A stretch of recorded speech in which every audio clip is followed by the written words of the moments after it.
Every time our athletes walk into this weight room, they're going to be pushed to the max. Let's go! Let's go! The barbell hasn't changed in over 100 years. I can take a 25-pound plate, and we'll go out on the turf, and I'll have you hating life. We talk about straining your gut, pushing past that comfort level. I want a lot of energy.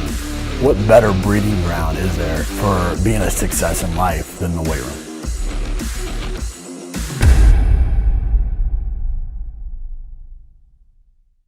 Hey guys, welcome back to Iron Game Chalk Talk. I'm your host, Ron McKeefery, and this is episode number 215. I want to thank you guys for listening each week. Really appreciate those of you that share, like, comment, and just fans of the show, and I appreciate you doing that for me. Also want to thank our sponsors, and specifically GymAware, for bringing this episode to you for free. I only work with sponsors that are companies that I believe in, and GymAware is definitely one of those companies. This week, joined by Ryan Horn. Known Ryan for quite some time. He's a director of athletic performance at Wake Forest. He's been Tulsa, VCU. He's been Robert Morris, Liberty, James Madison, a bunch of different places. Ryan, appreciate you being on the show, man. I appreciate you having me. I'm honored. Over 200 episodes for you, so that's quite the contribution to our profession. And I actually hear it. I've seen it for a while, but when I hear that there's been over 200 episodes, it's crazy, isn't it? It's awesome. So I thank you for that, and I thank you for what you're doing for the profession and pushing information forward. So, thanks, man. I appreciate that. Well, I went through the laundry list of places that you've been. It's kind of every one of our coaching journeys, right? But yeah, which one of those places, kind of best defined you as a coach? I mean, where did you really grow up as a coach, and what was the kind of the story behind that? I mean, that's a really tough question there. You're kind of painting me in a corner a little bit. I'm not going to try to make any of my mentors that took a chance on me upset. But you know what? I've really, to give the most politically correct but honest answer that I can give, I'm really grateful for each stop that I had. Without the first stop with Todd Hammer, I don't get to the second, the third, and the fourth stop. Just like being with Tim Contos at VCU for, almost 5 years. I mean, that's where I really kind of forged myself as a coach, because when I got there, believe me, I was just a big hunk of steel that really needed to be forged and be molded and be thrown into the heat, so to speak. And Tim Contos did that. And then moving from there into Tulsa. So I think as a coach, I was really molded with Coach Hammer and Coach Contos at those two stops. And then getting to Tulsa, that was my biggest stop from an administrative standpoint with Adam Davis and Rourke Cutchlow. They taught me how to be the boss. Yeah. And how to be a leader and how to be a mentor and how to run a tight ship and be administratively sound, be consistent and disciplined with our executions and relentless with our standards. So I think that was a huge stop for me. Then obviously coming to Wake Forest and having the chance to work with Coach Manning the last 5 years, he's made me a better man. He's given me the tools to be a better father and to allow me the freedom to empower and engage me in a way that allows me to be the best coach I can be in these four walls, but also outside of here with my wife and my two kids. So I think that's, you look at, father, you look at a coach, you look at a man along that continuation or that continuum and that journey, so to speak. And all of those stops have been crucial to my development. Yeah, I couldn't agree with you more. And I think that's the right attitude to take, because every stop, every opportunity you have, whether or not you agree with where you're at or, it was a good experience, a bad experience, you can always learn, and that's the thing that I think the young coaches that are listening to this, find the good in every possible situation. And, and you've been very fortunate to have great teachers along the way. But I think that's also because you allowed yourself to be a great student along the way. And then that goes through that natural progression of being that technician, that manager, and that entrepreneur, and kind of balancing all three of those throughout your career. So I appreciate you mentioning that. As you've gone through all those stops and you've gone through that kind of journey of the technician, manager, entrepreneur, what was maybe the biggest mistake that you made along that way and how you learned from it? I think when I first started out, of course, back when I knew everything, and I had it all figured out. So it seems like the less experience I had, the more I thought I knew. That's exactly and the more experience that I get, the less I realize I really truly know. But back then, I think my biggest mistake was I was working to impress, not to improve. And when I mentioned that, I thought of it like this. if I write this program, what's James Smith and Buddy Morris and Landon Evans and Brett Bartholomew and Ron McKeefery, what are they going to think of this program? What are they going to think of the stuff that I'm putting down on paper? What are they going to think about the information that I'm regurgitating to them? And how is that going to reflect on me as a professional and as an individual? But in theory, that was the wrong approach. My program needed to be reflective of what our student athletes needed. It needed to be reflective of our skill set, our staffing, our equipment, our specific unit or team that we were training and providing a service to. So I think early on in my career, that's a big mistake that I made. I spent a lot of time worrying about people outside of who I was actually training and what Louis Simmons might think of our program and so on and so forth. And in reality, that truly wasn't important really at that time. Also, same token, I kind of put myself into a corner with only associating with people that trained the way I trained our kids. So whether, we're Westside Barbell, we're Conjugate, they're doing Olympic lifts and so on and so forth. We created these divisions and it just fractured those relationships even further, when in reality there needed to be more collaboration, not so much competition in what we were doing. Yeah, one of my mentors, Mark Asanovich, would always say that, the longer he was in the profession, he just was learning how to ask the right questions, let alone have all the answers, and I used to say that nonstop, and I used to be like that dumb young kid that would say, what is that? And then as I've gone through this journey, it's absolutely proven to be true. And I couldn't agree with you more. You're a guy that, does a great job. We've talked about this kind of offline before, but you do a great job of kind of with social media. You use quite a bit of tech and monitoring in your program. What's the what in you, or when did you make the decision that you were going to kind of stay cutting edge or kind of always be searching for those right solutions and challenging yourself to be ahead of the curve? When did that come and why? I think I've always been around people that have really inspired me to not only be, I wouldn't say cutting edge, but just catch up to what others are doing and chasing certain things to find ways to better train and prepare and protect our kids. And I've had mentors and sport coaches that have really forced me to step outside of my comfort zone and find better ways, more effective and more efficient ways to make myself a better practitioner, but also to enrich and integrate as many things into our program as seamlessly as possible as we can. So that's where it kind of started. I think Coach Manning has been a coach that, and I've told this story so many times, but I'm going to tell it again. We actually had a kid that collapsed, went into cardiac arrest playing pickup. They were able to resuscitate him, and that motivated Coach Manning to find a way, not only to prepare our kids, but to protect them and to protect their livelihood and moving forward. So I think that was a big turning point in our career. Sometimes it's success, sometimes it's a traumatic event. And that traumatic event inspired not only myself, but Coach Manning to really look at his vision as a coach and how he wanted to prepare and protect his kids.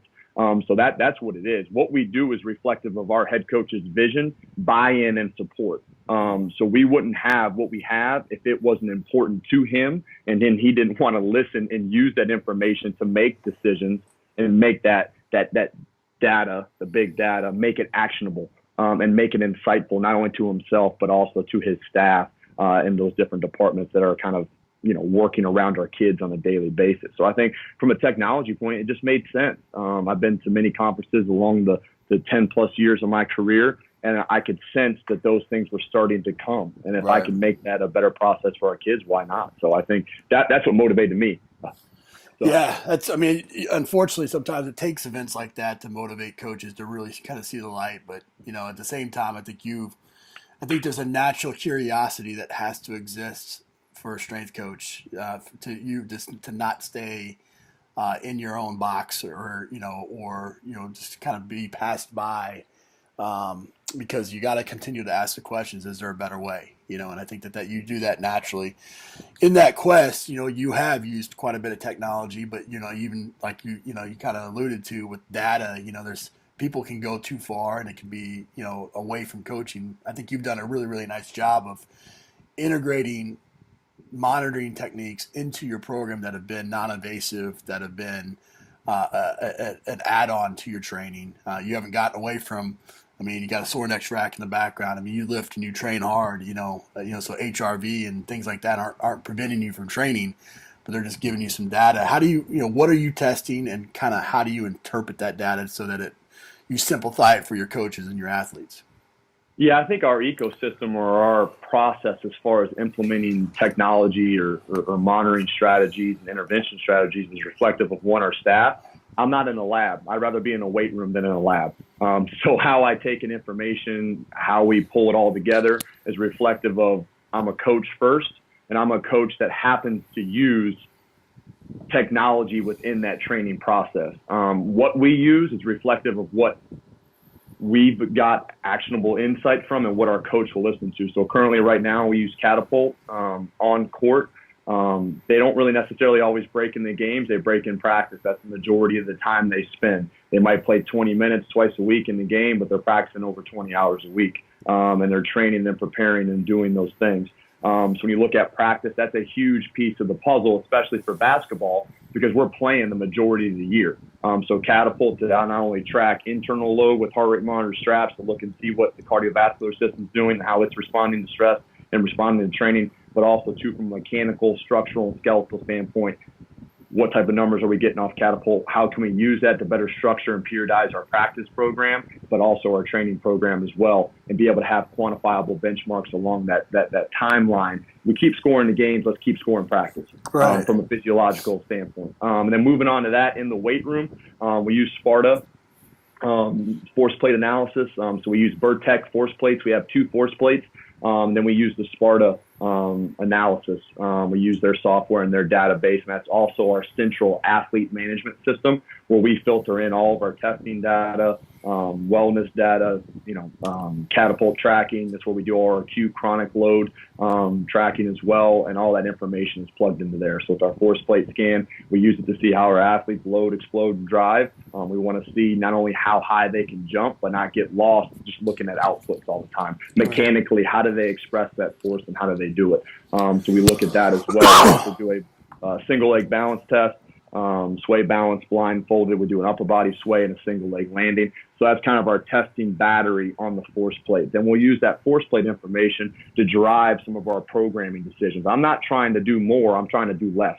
I'm trying to maximize our players' time. So if I can aim small, miss small, and have an idea of what this specific athlete needs, the longer I'm in this profession, the more stuff I take out. Yeah, sure. I'm trying to maximize time, maximize what we're doing to get the greatest result for the least cost possible. So the force plate allows us to do that, understand that if a guy is force deficient, if he's strong and he has a good base level of maximal strength, but he lacks the ability to take that strength and turn it into a vertical impulse or turn it into expression of power, then we need to spend more time training that. It makes no sense just to keep focusing on that one, quality when we're falling behind another. So in reality, our job is to not create gaps, but fill them and give our, the athletes the physical tools needed. And then we use GymAware for any type of velocity-based training. So that goes on all our primary lifts and Olympic lifts. So your squats, your benches, your presses, the Olympic lifts.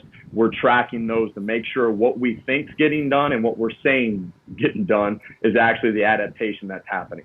So that only not keeps our athletes accountable, but also keeps our staff accountable to make sure we're as logical and as progressive as we need to be to make sure we're getting the maximal return on our investment from a training perspective. But it's not only for dynamic effort work. Velocity-based training just doesn't mean fast. It also means stuff on the lower end of that spectrum. We're moving at high forces, but also low velocity. So along that continuum, especially for guys that are 7'2" and 5'11", physics matter, mechanics matter. Exactly. So you have to use the velocity-based training, especially in season. When you have a 9-month in season, what we hit in June is not going to be reflective in February. So the velocity-based training allows us to have some auto-regulation and some conversations and some dialogue with our athletes to make sure we're hitting the appropriate tonnages, that we're working at the optimal velocity or speed to get the adaptation that we want, and then the athletes getting the right stimulus and the right signal to get the training retention that they need to get to make sure we're maximizing our training and our performance on the floor. So those are really our biggest tools in our toolbox right now that we're using to drive some of our decision making in the training process itself. Have you found any really good ways to use that data how are you communicating that data to your athletes? I mean, you're taking all those complex data points and coming back and you're showing your athletes what? I think what gets seen gets changed. It needs to be performance-based, not punitive-based. So we let them know that all of this information is used so we can protect and prepare you. That's it. That's why we use it. We're not using it so coach can come over and yell at you because your heart rate's lower than everybody else's. Maybe you're just more fit than the other guys. That doesn't really make sense. So one, we need to educate our coaching staff, educate our student athletes of why we're using the information. And then when we go from there, with our head coach, I deal directly with the head coach, our director of sports medicine, our physical therapist, and then our doc. We're coordinating information with those people and our nutritionists on the most frequent basis. And then we're disseminating the information to the assistant coaches and the athletes from there. But it really allows us to get some smoke signals to say, hey, this guy's output's going down, this guy's output's going up. Where do we fall within, hey, he's typically in the top 5. From a work rate and load standpoint, now he's in the 6, 7, 8, 9. He's getting towards the bottom range. Why is this happening? Is it a bad day? Do we need to speak with our academic advisor to see if the core slopes? We need to be as proactive as we can to make sure that we're just not having these blinders on and I'm staying in my lane so much that I don't really check blind spots, see what's going on, and then have a common ground with the people that are around us. So I think, the tracking creates dialogue. And when you can have dialogue and you can make that dialogue more sticky, and you can have those conversations, and you can show athletes progress, and you can show when they're progressing, but also when they're regressing as well. I think you're more powerful and more meaningful with your discussion. Yeah, I totally agree. One of the things that, watching you on social media and just coming and hanging out with you, and talking to you, you do a great job with your athletes in terms of just finding external, types of motivation, whether it be, you putting book quote, deciphering books and putting book quotes up on the screens in the TV, on the TVs, or you even using your social media to stay current with, types of music, that your players are going to identify with, or exactly. The whiteboard in your office, even having quotes for your own staff motivation. Where does that come from? I mean, I think for me, we all need time to reflect and we all need time to think. And I think thinking is important. They call it boredom now, but it used to be called thinking. And I think for me, we're just trying to spark a little bit of maybe inspiration to kind of match up with our discipline. So for me, motivation is just a spark. It sparks something. And then our habits and our behaviors and our action and our discipline and our execution is what allows that fire and that spark continue to burn. So with our athletes, we're trying to create a space and cultivate an environment that's not only conducive to performance, and it's not only conducive to increasing their athletic potential, so to speak, but we want a space for discussion. We want a space for learning. We want a space where guys can be held accountable, that they can be motivated. We want a space that's not situational. I want our guys to really connect with us. I want to make ourselves vulnerable to our guys and understand that we love them so we can lead them, that we care about them, and that we're going to drive them. We're going to be relentlessly positive with them, but we're also going to be unapologetically demanding. And I think those guys need that connection to understand that this is bigger and this will go on way after the ball stops bouncing. Right. And that's gonna stop for most guys sooner than they would like it to. So I think for me, I'm not really looking at it as motivation in a sense. I'm using it to create dialogue. It's a space where we're allowed to have those discussions, and then maybe be some information that a guy talked to me about. Now I can bring it to the team in a way that doesn't isolate him, but allows that discussion. So I want that type of dialogue, not only with our athletes, but with our staff as well. I don't want a bunch of kids or a bunch of staff members around me that are just yes men and women. They're going to do exactly what I tell them to do, because I'm not going to grow. Our athletes aren't going to grow, and it's doing them a disservice to not expand and challenge ourselves as coaches, but more importantly, as individuals and as human beings. I really believe that our coaching is reflective of our character. And if you lack integrity, you're going to lack the ability to positively influence those around you. So for me, it's just like, hey, what I'm putting out is the same thing that I'm putting in. Understand that what I'm asking of you it's the same thing that we're doing as a staff and individually. So I think that's where that kind of goes back to. It's just like they have to see that connection. They have to see and understand that you really, truly care about them. And when they see that, it gets changed. They want to work for you. You know what I mean? But there's a big difference between commitment and compliance. Yep. A lot of guys, it's the rule of 15. I heard this. It's the rule of 15. You got 5 guys at the bottom that don't want anything to do with it. You got 5 guys in the middle that can go either way. And then you got 5 guys at the top that are your studs that buy in, that are drinking the Kool-Aid, are going to roll with you. So how can you get those guys to shift towards that top 5 and get those guys that are go either way and become a thermostat and really change the temp, but also motivate those changes the other 22 hours of the week that they're or the day that they're not with you. So I think it's, you know. I couldn't agree with you more on that. I mean, that's exactly right. And I think what I took in there that I always talk about is it's not until you're vulnerable with your athletes that you show them that you're a human being and not a robot. Do you get them to buy into you? You know, and part of that, I think that, is when I give a presentation on this, but one of the things that I say is that you have to include your family, and you do that. I mean, whether your kids are in the weight room, jumping rope or jumping over hurdles or whatever. Or, exactly. Yeah. Or, you're posting that you're going out with, your wife or whatever. I think that, that shows your athletes, it kind of models how to be a good husband and father, which is, I think it's part of our role as strength coaches as well, a parent or a spouse. And it also, shows them that you're a human being and that, that you got a whole nother life outside of there, just like they have a whole nother life outside of there. Talk about how you're able to keep that kind of work-life balance. How are you able to be so present with your family when you've worked 80 hours a week during the season, I think for me, it goes back to what we talked about before. It's your principles and your character. For me, it's faith, family, and everything else. Yep. And I believe those 2 things are what grounds me and keeps me focused and directed on what we need to achieve. And I think it goes back to as well with our student athletes and our family. Our family didn't sign up for this.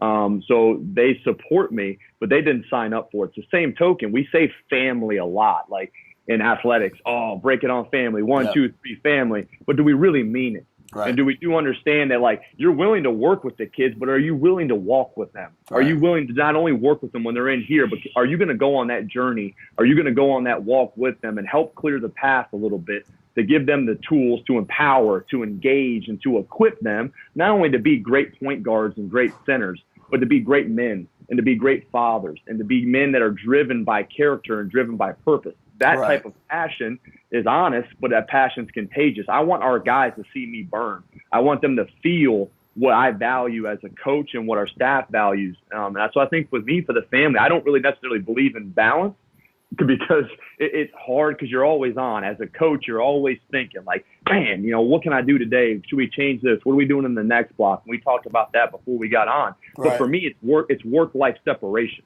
And when I go home, I'm home. Yep. And when I'm a dad, I'm a dad. And I'm present and I'm productive. And sometimes I might fall asleep on the couch. Sometimes, I might be, oh man, I don't know if I can make it through tonight. But when I hit that parking lot, my daughter, she's 6 years old. She meets me in the parking lot no matter what. I pull into the driveway. She's running to my truck door. She opens it up for me. And from that moment on, I start my next job. Right. And I think that's important to know that. And so they see that. So when you say we're a family, they understand that you truly are a family man, and they understand what family means to you. And like I tell them, it's not situational. It's unconditional. You're going to make mistakes. You're going to make bad choices. We're going to win games. We're going to lose games. But when you walk through those doors, this is reflective of a relationship, and that relationship is going to come before the results. And that's not any type of cliche or anything else, but we spend the most time with these guys than anybody on campus. Right. And you have a phenomenal platform to maximize those moments,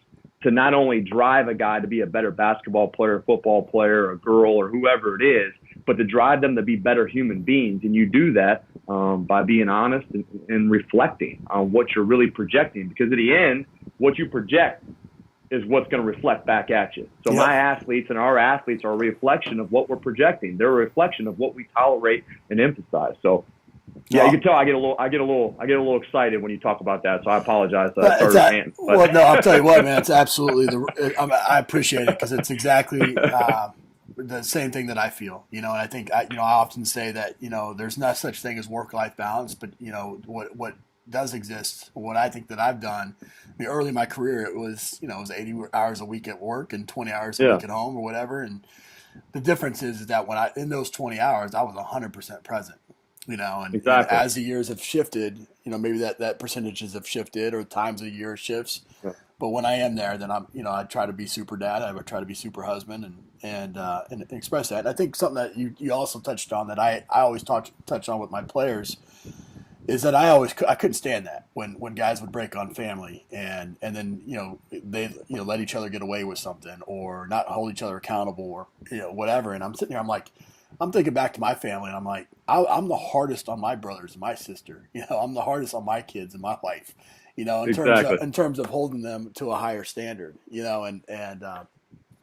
And likewise, they should be. If I'm going to say that they're a part of my family and that I'm spending so much time with them and taking time away from my family, and they're that important, then they need to hold me extremely accountable to be out there and searching for the latest trends and making sure that they're protected and prepared. And I think that you hit the nail right on the head with that. I couldn't agree with you more.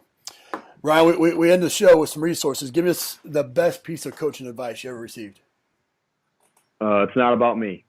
It's not about you. And I've said that numerous times, and I know a lot of people say it, but if you truly do what's in the best interest of those you serve, you'll have a hard time doing wrong. And I truly believe that 100%. So I think what I thought about is we ask ourselves a lot of times, like, man, what could I do better? Well, if you want to know what you can do better, why don't you look at my guy down on rack 4 and see why he's not succeeding and why he's not getting better. And usually it's reflective of what you need to work on, whether you're not able to reach him or you're not connecting with him, so on and so forth. But for me, it's not about me. It's about the student athletes and the coaches that I serve. And I'm still making myself better. I'm selfless. But that doesn't mean that I don't care about myself and I have a low opinion of myself. What it means is I'm putting the needs of our student athletes at the forefront and trying to take as much of my own ego out of it as possible. Because in the end, without them, we don't exist. And the show would go on. I can get fired today. This thing's still going to go. Right. So I can't take myself too seriously. They're still going to play games. They're still going to practice. So I'm grateful for the platform, why I have it. And I'm going to enjoy it and I'm going to use it. But I think that's important to realize that without them, there's no us. So take advantage of it. What about a book, app, and website recommendation? I'll be honest with you right now. As soon as I bought Brett Bartholomew's Conscious Coaching, I picked that up. And that to me was a niche that needed to be filled. It was a gap that needed to be filled in our profession. I think we've always been told, just be you, be a supercharged version of yourself. But when you take Brett's book and you start to read it and you start to look at it, you really understand that not only do you need to be you, but you need to be extremely aware, not only self-aware, but also aware of external factors that you're, like I said before, like what you're projecting is what you're going to reflect back. So that's been a great text. I bought it for our entire staff, so our staff could read it, invest in it, and discuss it. But that I try to focus on that. I dropped everything else. I read that book, and I really enjoyed that a lot. Brett did a great job with that. Yeah, great. And I commend him on it. Absolutely. App, website? Simply Faster. I've been reading a lot of articles on Simply Faster. They have they put out some great content, some content that sometimes, will spark a little bit of growth and discussion. And I enjoy that. I also enjoy they put out a little friction because without friction, there's no fire. And the gym needs to be polished. So I enjoy a little bit, even though that I might not buy into it all the time. I enjoy a little unorthodox way of thinking because I do believe that it challenges us as coaches. So I appreciate that. So Simply Faster puts out a lot of good information. It's awesome, man. Well, this has been fantastic, and I think that one of the things that as always that I've always appreciated about you is just the identification of similar principles. I mean, faith, family, and everything else we right in line, and then how you intentionally go about being a part of your players' lives, being a part of your family's lives, and really, not being apologetic about that. I think that that's exactly the way that we need to be as professionals. I think it's exactly the message that we need to send to our athletes and our coaches. And I just truly appreciate that. Truly appreciate you coming on the show, man. No problem. Thanks for having me. That's it for this episode of Iron Game Chalk Talk. Thanks to this week's guest as well as our sponsors for bringing this episode to you for free. Make sure to check out ronmckeefery.com where you can join our mailing list, find the show notes, including all the links and resources mentioned, and information about Coach McKeefery's other products. While you are there, please join Coach McKeefery in the comments section thanking our guest for sharing. If you haven't subscribed to Iron Game Chalk Talk on YouTube or iTunes yet, make sure to do so. Comments, ratings, and reviews are always welcome. Coach McKeefery can be found on Twitter at @RMcKeefery, on Facebook and YouTube at /Ron.McKeefery. That's it for this week. Be sure to check back next week for another great episode of Iron Game Chalk Talk.